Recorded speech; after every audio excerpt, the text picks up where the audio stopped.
Don't tell anyone. Don't tell anyone. But you've possibly found the best kept secret in business. He's handsome. He's loud. He's got some tattoos. He'll tell you as it is and only wears a suit at a wedding or a funeral. No jargon, no overcomplicated 300-stage program. Just upfront, honest, proven ideas, thoughts, and strategies that actually work. So here's your host, the best kept business secret probably anywhere. Ladies and gentlemen, this is Mark Ford. Hi, and welcome to your Best Kept Business Secret podcast with your Best Kept Business Secret podcaster, me, Mark Ford. Hope you are well. I have got a great podcast lined up for you today. Look, this podcast is all about making no secret of success. So I've got a very, very special guest for you, dear listener, to help untangle some of those myths about being a success. We're going to be talking about podcasts, we're going to be talking about personal branding, and we're going to be talking about how you can get yourself out of a rut if you find yourself in one. So you will listen to my brand new special guest after a quick word from our sponsor. This podcast is sponsored by JB Commercial Finance, the trusted funding solutions for business. JB Commercial Finance are experienced, whole-of-market commercial finance brokers and will help you and your business raise money no matter your circumstances. Whether you're investing in your business, have cash flow challenges, or you're looking to acquire commercial premises, get in touch with us now for independent, expert, and honest advice. For a free, no-obligation assessment, find us at www.jbcommercialfinance.co.uk or call 0116-3440-322. JB Commercial Finance is fully authorized and regulated by the Financial Conduct Authority and are proud members of the National Association of Commercial Finance Brokers. Today's guest is a guy that I've admired from afar. He has a better beard than me, less grey hair, and wears dad caps far better than I ever could. He also is one of the UK's best experts when it comes to small businesses and has featured in the Entrepreneur magazine and The Guardian, as well as speaking all over the world with lots of people that I'll allow him to name drop later. He runs a podcast accelerator program and runs his own incredibly successful podcast available 5 days a week called The 7-Minute Mentor. Ladies and gentlemen, it's Mr. Mark Asquith. How are you, sir? I'm all right. Thank you, mate. Not bad at all. Thanks for having me. No, absolute pleasure. We briefly met, earlier on this year, actually, at the Game Changers event. And this is why I've asked you to come on, because I was incredibly taken by your story. And you know, you've gone from strength to strength. Like I said, you're talking all over the world. So tell us a little bit about how you got to being, well, such a force on the global stage when it comes to podcasts, my friend. Just by doing it, literally just by doing it and going out and being present and quite literally going out and just doing it. I know that sounds really cliched and simple, but a lot of people think it's really hard. You just got to put yourself out there. You know, you kind of make your own opportunity. So it's quite literally from doing that, you know, just being present in the industry, going out there and applying to speak in the first instances. And then obviously you do a good job, so you get asked back. And it's just, that's all it's about. It's just working hard and being where you need to be. And being quite focused with that. You know, I knew where I wanted to be in terms of the industry. So it's just, you know, making the decisions to speak and be at the places and make the right moves that would let me into those places. So that's the key to it. There's no big secret to it. So what's your background? How do we get to being the podcast maestro? And I know you're talking sort of very humbly, in my opinion, where you're saying just doing it, but sort of like where did the idea from the podcast come from, and how did you become such an entrepreneur? Because if I remember rightly, you had a business before becoming such a podcast entrepreneur. Yeah, so I used to, I've done a lot of things. You know, I've gone from leaving corporate jobs as everyone else has, through to, I did a lot of contracting work and a lot of freelance work back in my early 20s, you know, 22, 23, 24. I went from not earning anything to a massive amount of money just by contracting, which taught me a lot of lessons early on. That basically money doesn't really mean that much. Like, you only really need enough. You don't need that much. It's much better to spend your time doing stuff that you like and waiting for the money to come rather than selling out pretty early.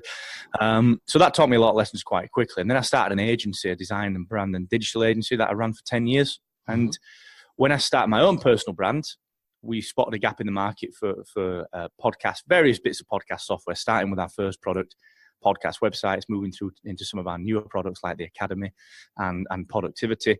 I just really, got into that space because it was fun, and I just enjoyed getting into podcasting. So yeah, you're right. I was an agency owner up until last year. Closed that agency out. I'd already started the podcasting business. I'd actually started my personal brand and the software business, both as kind of side gigs, side little hustles alongside the agency, and did start to do that full time in August 2017. So just about a year ago. I went from being an agency owner to being the owner of a tech company, which is quite interesting. And yeah, that's a bit of an in the nutshell background, really. Okay, because it's quite interesting because you almost split off your personal brand. And it's really interesting when I talk to sort of like business owners and they're sort of like saying, you try and encourage them to stand in front of their own business and trying to get their own personal brand. Would you say sort of like your personal brand is very separate to what you're doing, or is there some crossover, or are they completely intertwined, so to speak? So there's a little bit of crossover. So basically I use my personal brand as a way of telling the stories about running the business that I can't tell through the business, because sometimes it's a little off brand. Sometimes I'm a little bit, I swear a lot, and that's not representative of our software brand, but it is representative of me. So I'm allowed to tell those stories and go behind the scenes with my own stuff. So that's really what it does. They both support each other. My personal brand, actually, I made a very conscious decision earlier this year not to really sell that much through it. I only sell little bits of coaching, some speaking stuff, and really, in fact, really, that's it now. I've trimmed it all right back because the focus is building the tech business. I don't want to detract from that or split my attention. But my personal brand is the one that enables me to tell the stories that I wouldn't be able to tell through the software company. It's a slightly different audience. With the software company, I'm talking to podcasters and potential podcasters. With my own personal brand, I'm talking to founders and potential founders. So it's a slightly different audience, and that's why I do it. But it does, what I do find, it's got a lot of crossover. A lot of my software company people are over on my personal brand, and a lot of my personal brand people tend to come over and end up using the software that we build. So it does make a lot of sense, to be honest. Okay, so when it comes to personal brand, again, because I'm really heavily into this, and I do an awful lot of reading, and people sort of tend to recognize me, and they moan at me. I mean, I tend to wander around with my white t-shirt, my black jeans, and my slightly scruffy looking chin. It's not as good a beard as yours, my friend, but there you go. Mine's got a lot more grey in it. Has to be said. I don't know. You'd be surprised if you get up close. I've got longer.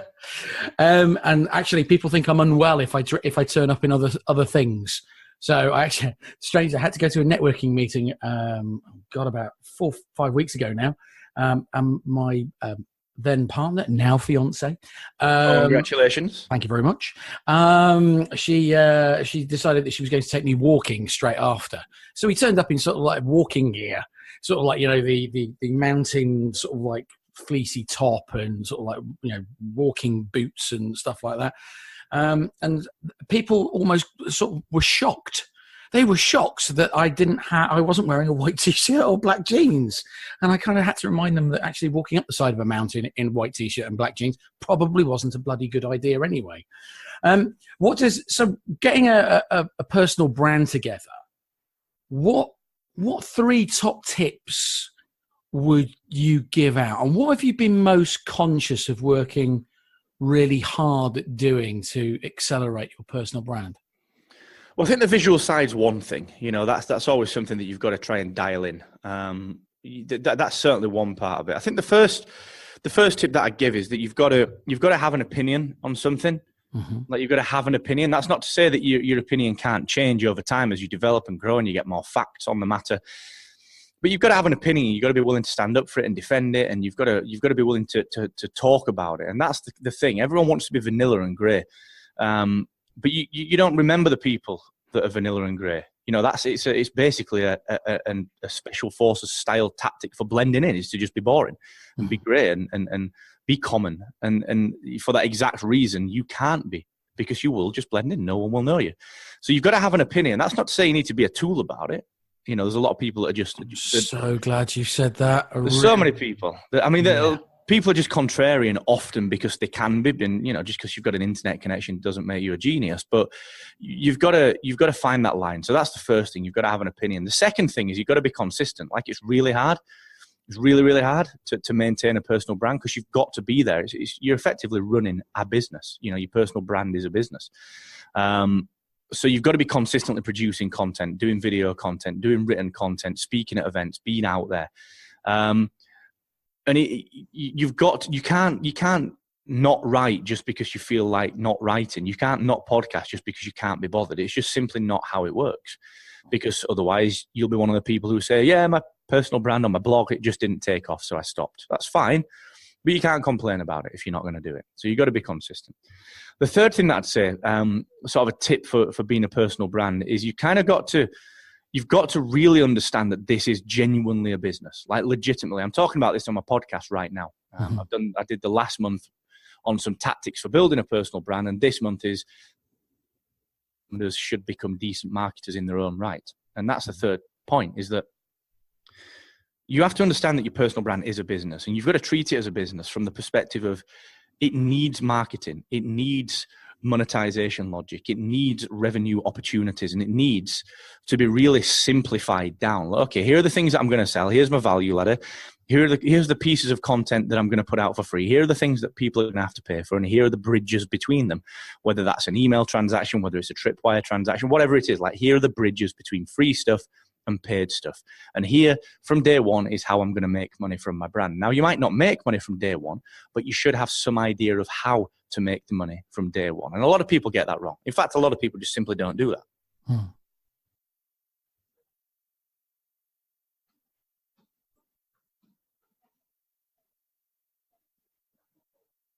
Hello. No, hey there, buddy. Yeah, I'm here. Yeah. Suddenly went really quiet then, mate. Yeah, it just cut off. I don't know what went wrong then. All right, yeah, it just suddenly went silent. Yeah. You got to the point where you just said, and most people just don't do it. That was it. That was it, pretty much. Ah, right. Okay. So, when it comes to the personal brand, I mean, it's really interesting what you said about not being a tool about it. There are many people that I keep seeing doing Facebook Lives. There's almost needs to be a handbook written on how not to do it, because it's very interesting that people think have camera or have microphone will tell people what I think, whether you like it or not, and actually be almost abusive to a point where it becomes rather uncomfortable. I've seen someone quite recently pretty much commit career suicide by telling pretty much 50% of the population, i.e. females, that they are disgusted because they wouldn't allow their men to go out with her to go and see Ricky Hatton at a boxing event, which was just gobsmacking. It was like one of those things where you start watching them and going, you're not going to say that. You're not going to, oh, no, you've said it. Oh, now, look at those comments. Oh, dear, you've said that. Stop doing it. When it comes to giving out your opinion, I mean, you do it brilliantly on your podcast. What kind of things have you got to be really mindful of doing and not doing, so to speak? So it's just sort of like, delve a little bit deeper into not being a tool, so to speak. Well, I think the first thing is you've just got to realize why you're doing this. You are a business. This is marketing. Having your opinion is marketing. It is, because you're telling people your opinion. And if you think about the old ways of pitching, it wouldn't matter what your opinion was. You'd just turn up and you'd pitch on price, you'd pitch on service, and your USP would be the same as everyone else's. Ergo, it would not be a USP. The only thing that stands out between any other business, you've got competitors and they're as good as you. There's no doubt about that. They are all as good as you. Otherwise, they wouldn't be able to put on that they were doing the job. They couldn't advertise that. They simply are going to be as good. We've all got those people. That's clear. What we've got to understand is that when we put our opinion out, what we're doing is we're endearing people to us, and we're repelling people that will never get along with us. So you've got to take a hard line with your opinion, but you've got to realize why you're doing it. You've got to be able to justify it and be respectful to everyone, regardless of whether they are your people or whether they're not your people. And that's the difference. Like LinkedIn is just rife with this. The amount of dicks that are on LinkedIn is unreal. Honestly, normally this is genuinely, it's normally 25 to 40-year-old white males. And the reason for that is that they feel like they become entitled. They buy a new suit, it's this £100 BHS special. They log on to LinkedIn and they're wanting to be contrarian for no reason. And you either get people that are dissing other people from a financial perspective, or you get these quote unquote entrepreneurs who aren't really entrepreneurs. They've just got an internet connection in their mum's back bedroom. And they're telling other people that they're wrong for staying in a job. It's ridiculous. It's stupid. So what you've got to understand is that, like you rightly pointed out, if you're just being a tool for no reason, it quite clearly is suicide. Your brand will get tarnished from it. Because remember, this is called personal branding. It's not called personal ranting. It's not called personal anything else. It's called personal branding. And branding is all about just creating desire amongst the people that want your stuff and repelling those that will never want it, but being respectful in doing so. So I think that's the key. You've got to remember, like, why am I saying this thing? What am I trying to help people with? What outcome am I trying to get them to? And if this doesn't, saying this thing on LinkedIn, if this doesn't get them any closer, then there's no point me saying it. You got to be careful with that. I mean, the fact that we can instantly send messages on any kind of platform now is really dangerous. We've got to really just be careful with that. Yeah, I mean, there's a great phrase in The Art of War, and it talks about leadership, but I always like to refer to it when it comes to running a business, or for trying not to forget why you're doing it. And the saying is it's not about you, but it starts with you, and it's in that order.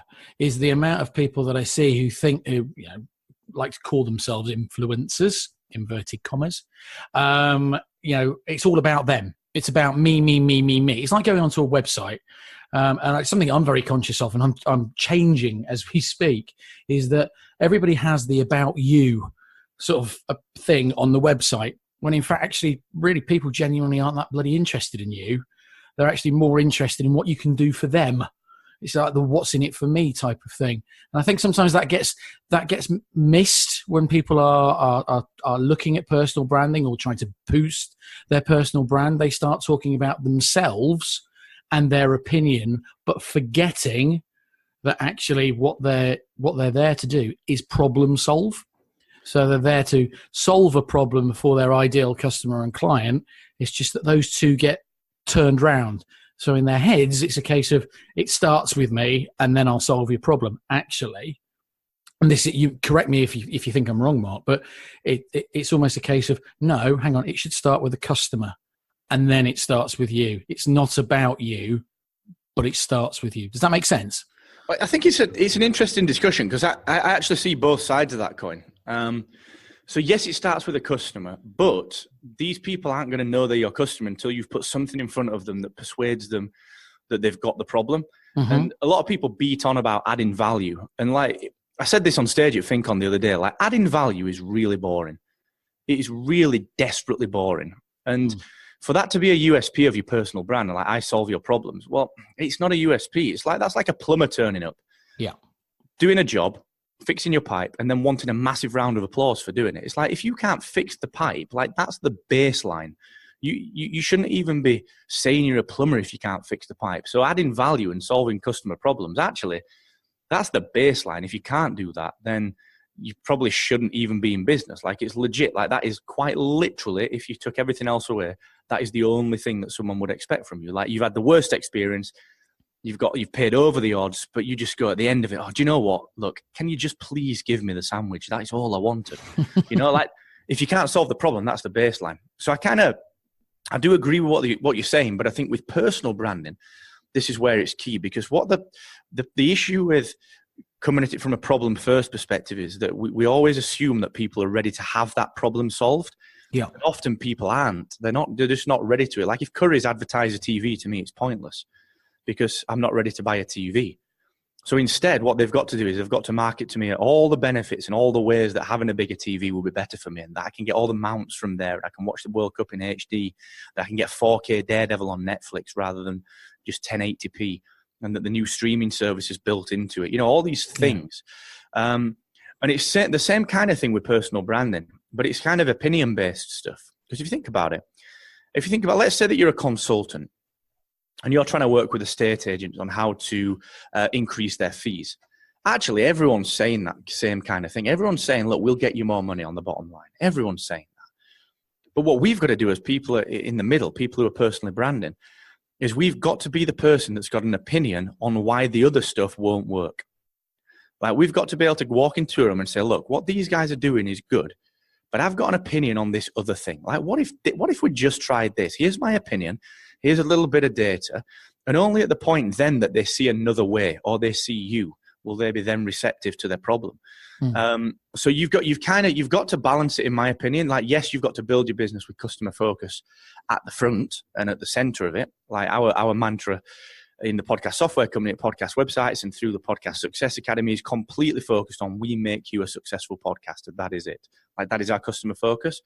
But actually, that's not how we get people in. It's through having an opinion on, do you know what? Here's how you can do this better. Here's how you can create a better guest interview. Here's how you can upgrade your media hosting, and why you should be doing that. Like, here's our opinion on why you should do that. So I think it's a balance, is the short version of that. I think it's a balance of having some standout opinions and really being known for those opinions. And then, only then, will people say, do you know what? Maybe this person can solve that problem that I've got.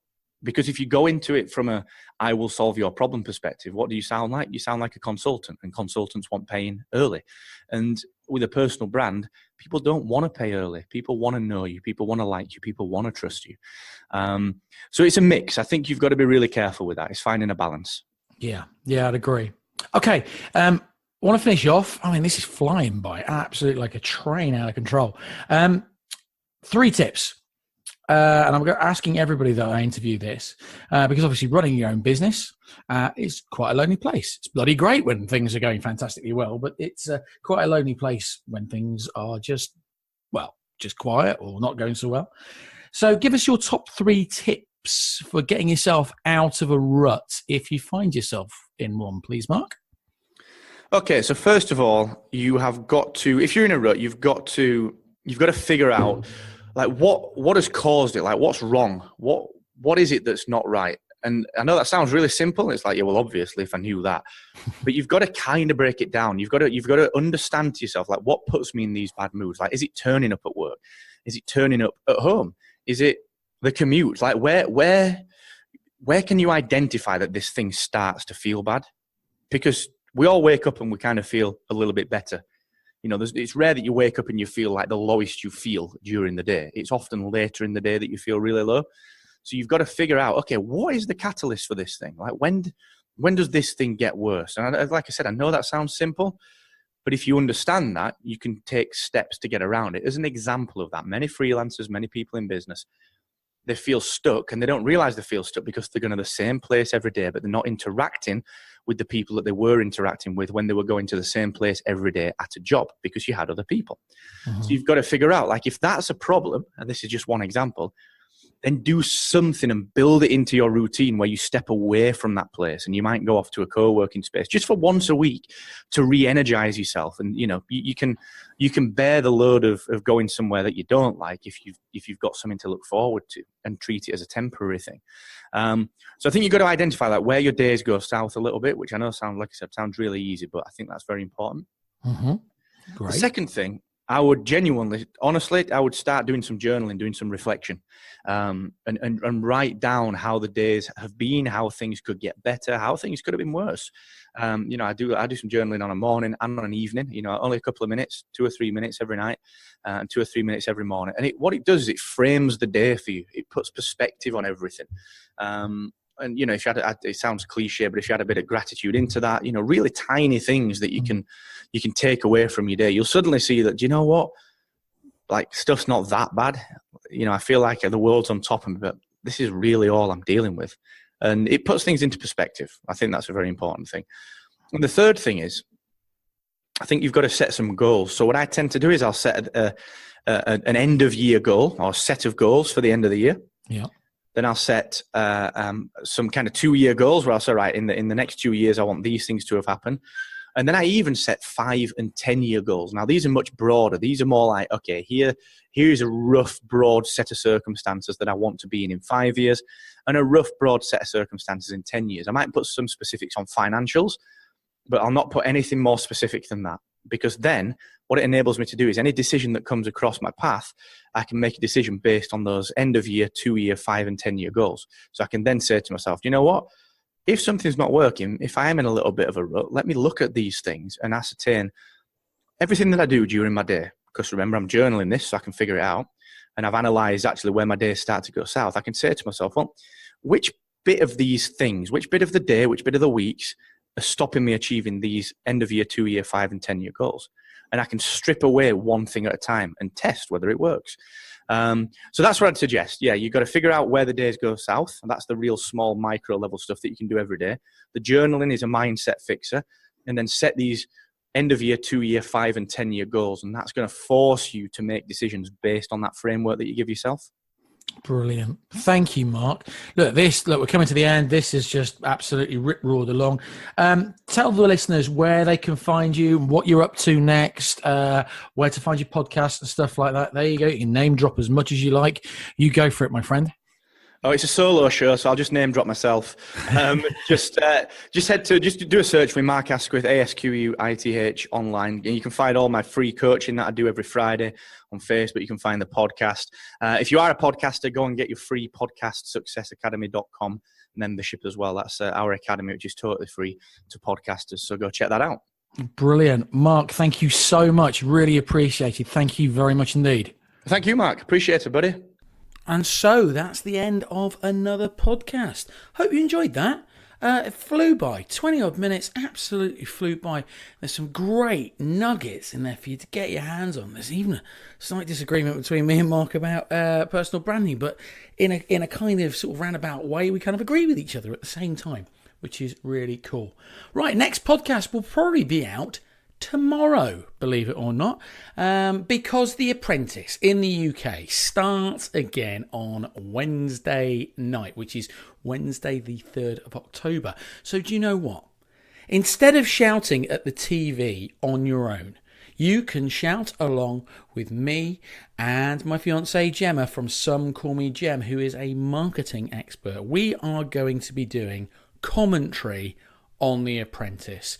We're going to be giving you some inside track into what's actually happening and why they shouldn't be doing what they're doing, or why they should be doing what they're doing, or what they could have been doing better. So the whole idea is for you to download the podcast, is to record The Apprentice on your hard disk device, or if you still use videotape, well done you.